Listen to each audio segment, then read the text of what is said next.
Hi. I just had to restart because I started swearing within 2 seconds of starting the um the episode. So I thought I best start again. That's not very good when you start being a potty mouth within 2 seconds of just turning the camera on. Anyway, I've spent about 5 minutes faffing about, and I just keep on making mistakes, forgetting to put the mic on, and blah blah blah. But anyway, hi. So this is going to be a new infrequent series I'm going to be doing called A Blast from the Past. And what it is, it's going to be focusing on eBay buys because the comic shops near me, they don't really do many back issues. So put my teeth back in, eBay buys of comic series, not graphic novels, but comic series, what will most likely never ever get collected in trade paperbacks. So this is the only way I can get them. And I'm different to a lot of comic collectors. I don't hunt for grails. I've not got a fucking slightest bit of interest in what's hot, what's the key issue. It does not interest me whatsoever. The value of a comic doesn't interest me. It's the story, and the stories that interest me are normally of comics that normally last about 5 issues before they get cancelled. I like the weird shit, the unpopular shit, but that's just how my head's wired. So this is a parcel that arrived today. So this is going to be like I'm gonna be an unboxing as well because that gets the clicks and the likes. Because I'm a YouTube hooer, so I'm going to be doing that as well. So I'm going to be unboxing this, but there is going to be another Blast from the Past episode coming very very shortly. But then it could be a gap of weeks before the next one. Most of the next time I get paid, I'll do some more eBay hunting because I've bought so much this month. I've bought so many graphic novels, which I'll be doing a lot of videos for the next few weeks, I think. But yeah, God, this is waffly. This is my hand by. Hi. So you're not just staring at the box. I'll do a bit of a hand dance. So while I'm doing a hand dance, yeah. So there's got this Blast from the Past. It's going to be focusing, like I said, on series or one shots, etc. What will never get collected, and like I said, my tastes are always very off kilter, and this is a good example. I don't know if anybody else will even remember this series.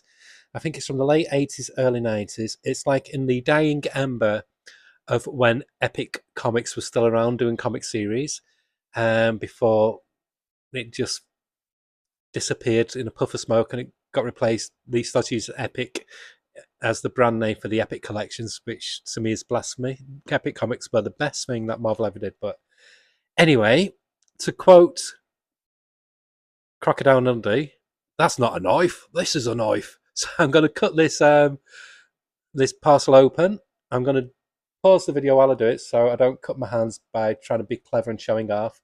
And then we'll see what's inside. Phew. Okay, that wasn't too painful. So here we go. There's the box. Away with you, begone, Satan. Oh, now I've got bloody tape stuck on my fingers. Right, so this was a series, like I said, that came out in the twilight years of Epic, and it's Stalkers. And you go, huh? Stalkers, so what? What was unusual about this as well, it was an Epic series, but it was also a newsstand series, so it's also when they were slowly phasing out comics being sold at newsagents or in America drugstores, I guess you call them. So as you can see here, it's got the barcode for selling in like a newsagents. So this was Epic normally was direct market editions, but Stalkers, I think they thought it could cross both genres. It could be of casual interest to the person who just pops into the local drugstore or newsagents. So they also made this available on newsstands. So what is appealing about this? It's written by Jan Stranad, and who did a lot of work on a lot of independent stuff. Especially, he did quite a bit of collaborations with Richard Corbin, and also Mark Verheiden, who did a lot of film work, and he also wrote the first Alien comics miniseries for Dark Horse. He created Time Cop, and he also did one of my favorite Dark Horse comics. And if you can find it, buy it. That might be a blast from the past, actually. We'll see, because it's never been collected. And that's the American with wonderful Chris Warner artwork. But we're not going to reminisce about other series right now. We're going to reminisce about this one. and we're going to have a look inside. Last time I read the series was when it was available in the shops, so it'd be about at least 30 years. You can tell by the adverts. Let's just have a quick look at the ads first. I mean, you've got your old school gaming on the back here.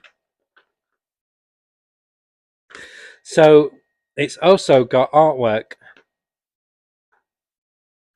by Mark Texeira of Ghost Rider fame and Punisher and other goodies. I love that first issue cover. So it's on newsprint as well.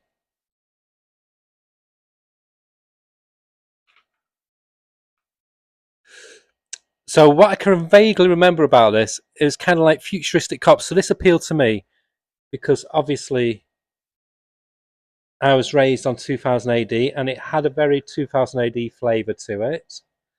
And I was a big fan of Mark Verheiden because of his Aliens work and, like I said, the aforementioned The American. And Mark Texeira as well, it became a superstar just a little bit after this period. So yeah, wonderful, wonderful artwork.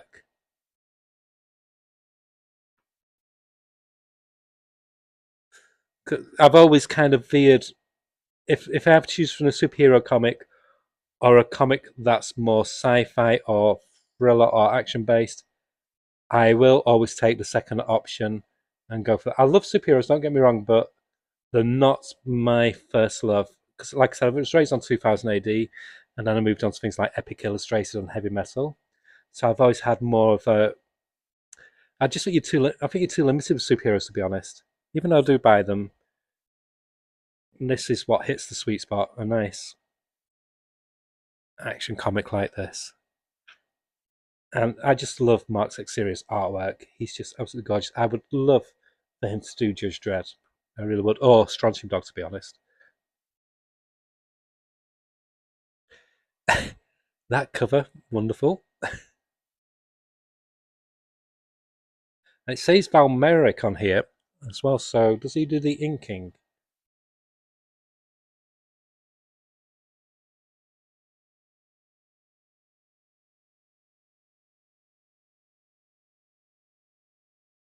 I don't know. Well, this is pure. No, this is pure text, isn't it?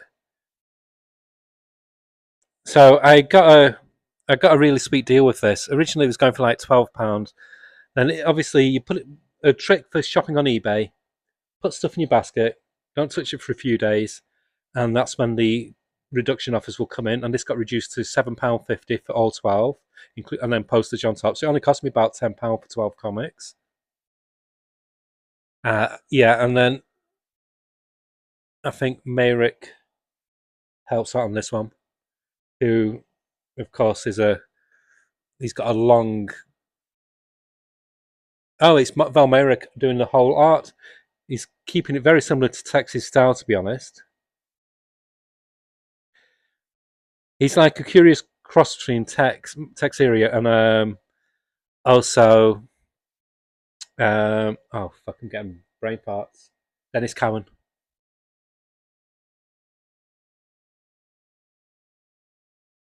So yeah, that's wonderful. I love that cover. I might. I don't know when I'll be getting around to reading this because I've got a fucking load of books to read. At the moment, I'm indulging myself and reading the because I've not read it in a long time. I'm reading now the deluxe edition, which is so much nicer than reading it in the old box on the black and white version of Halo Jones. And it's put me in flavour for doing like Alan Moore binge-a-thon. I'm I've basically ordered the Tempest, the fourth volume of League of Extraordinary Gentlemen. So I might do a binge on them, or I might wait until I get the Nemo hardcovers and do it then. But yeah, that's where my head is at the moment. Not that you need to know that. Is that an ad? Yeah, Turbo Graphics. So that's great. That character reminds me of somebody. I don't know who. So yeah, his guns are blazing. So Val Mayrick on the art here as well.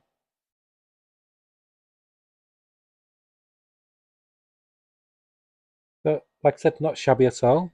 Does text come on later? Ah, okay. So it looks like they split the art duties. So Val Mayrek does half, and then Tex does the other half. And then we're on to the final six. That's not the greatest cover, but the arty side makes up for it. There is another epic series I want to get. Well, it's a series.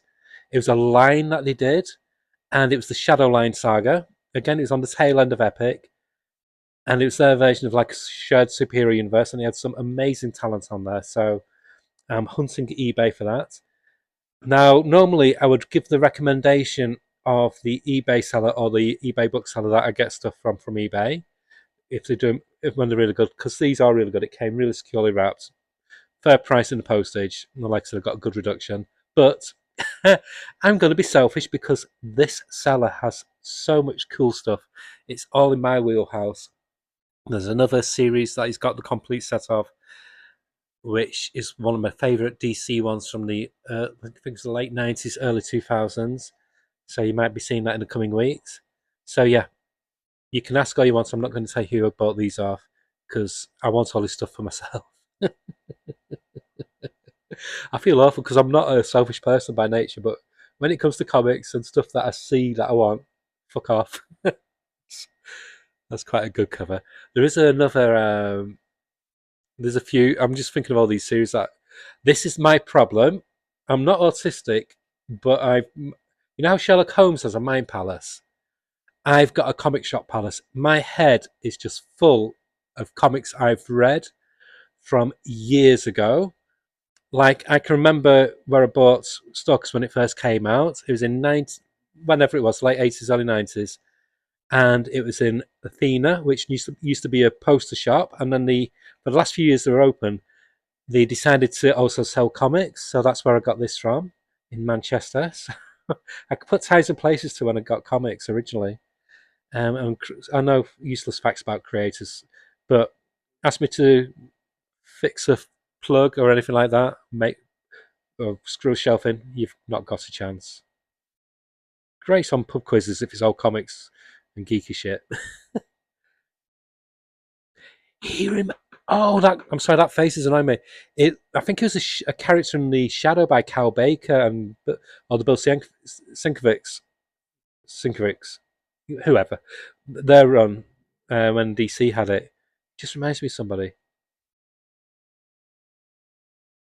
So yeah, I'm looking forward to this. I will get around to reading it. I've got this is my problem. I get these nostalgic pangs, but then that was a great series, The Last American. I'm going to get the collection of that. I did have it in comic form, but then they end up sitting there because for me, I just find reading graphic novels much more easier because they're in your hand. You don't need to hunt around for the next issue. But I will read it. I'm aiming to read it in the next few months, so you don't be surprised if in another 2 or 3 months you see a video reviewing the whole of the 12 issues. Kind of like an arse-face character from Preacher.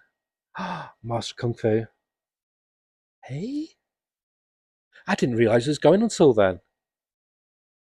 That is a character that they've ruined, Master Kung Fu. They've lost the whole essence of what he is. He was basically meant to be, well, it was a Sax Roma. He was set in the world of Sax Roma, so if you know, you know. Yeah, I like pulp fiction as well. And what a wonderful final cover. That is so savage. Timber, final issue, Forest Frolic. Okay. Val Mayrek is still on the art duties. So this is called Dead Meat. Like I said, I've got vague recollections what about, but I do remember I really enjoyed it. But when I realised the team, I thought it's a no-brainer. Even if I couldn't remember, I'd get it just for the talent that's on show.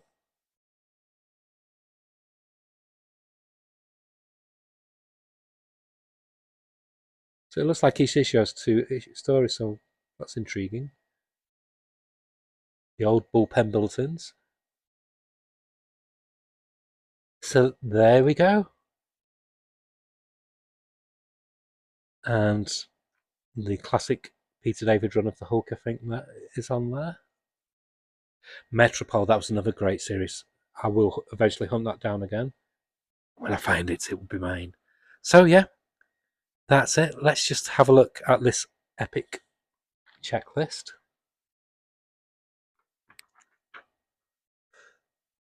So Cadillacs and Dinosaurs, Metropole. Metropole was superb. Ted McKeever. Alien Legion miniseries, Atomic Age. I remember buying that. Wasn't so great. For Father Grey Mouse, that was superb. Early Mike Mignola artwork with Al Williamson inking, written by Howie Shakin. Last American, fantastic series. Mike McMahon on the artwork. John Wagner and Grant writing it. New Adventures of Charlie and Flytrap. I've got that in an oversized hardcover. Gru the Wanderer, Godlike. Hollywood Superstars. That I think was kind of like a spiritual successor to the Eclipse series, DNA Agents, and what was it called?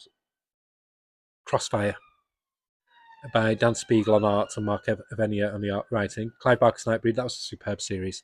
Stalkers, what I've got here. Tomorrow Nights, that was awful. It had Rod Wiggum artwork, and he's like an awful artist, but that's me getting even more nostalgic. Hope you enjoyed that. If not, tough shit. But I hope you stay through to the end. As they say on a lot of the American comics YouTubers channels, like and subscribe and drop the blah blah blah, whatever. You know the drill. But yeah, hope you enjoy that.